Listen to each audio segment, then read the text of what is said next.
moment où les jeunes Anglais découvrent le rock'n'roll et ses promesses de liberté, le sort d'Elizabeth Alexandra Mary Windsor est déjà scellé.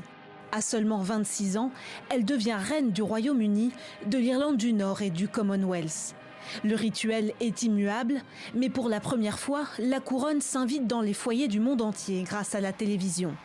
Une nouvelle ère est née, Elisabeth II l'a façonnée et en sera la souveraine pendant près de 70 ans. Selon la formule consacrée, Elisabeth II règne mais ne gouverne pas. Si ses fonctions sont honorifiques, son pouvoir d'influence est immense. Depuis son accession au trône, elle a vu défiler les chefs d'État et les monarques du monde entier.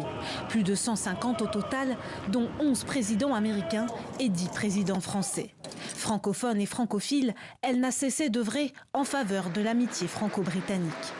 Nos deux pays ont tant à offrir quand ils conjuguent leurs forces, leur diplomatie, leur capacité militaire. Au fil des années, son image de monarque parfois glaciale s'atténue.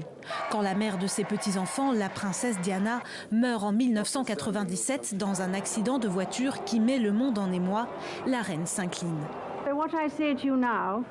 Ce que je vous dis maintenant, en tant que reine et grand-mère, je le dis du fond du cœur.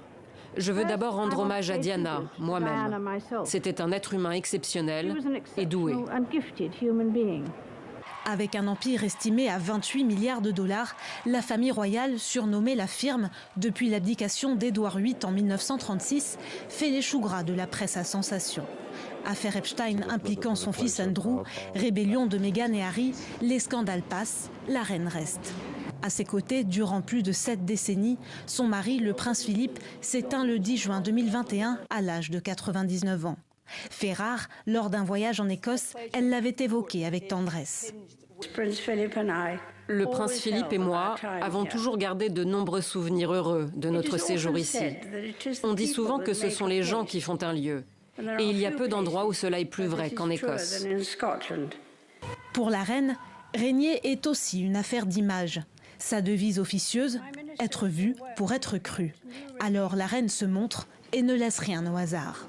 Longtemps moquée pour ses tailleurs, ses robes et ses chapeaux aux couleurs acidulées, Elisabeth II est aujourd'hui reconnue comme une icône de mode.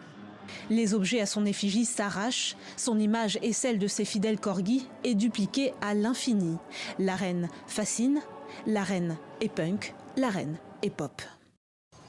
Avare de parole, à une époque où le commentaire sature l'actualité, chacune de ses prises de parole est un moment solennel. Hospitalisée, elle n'avait pas pu se rendre à la COP26 de Glasgow et s'était adressée aux chefs d'État présents.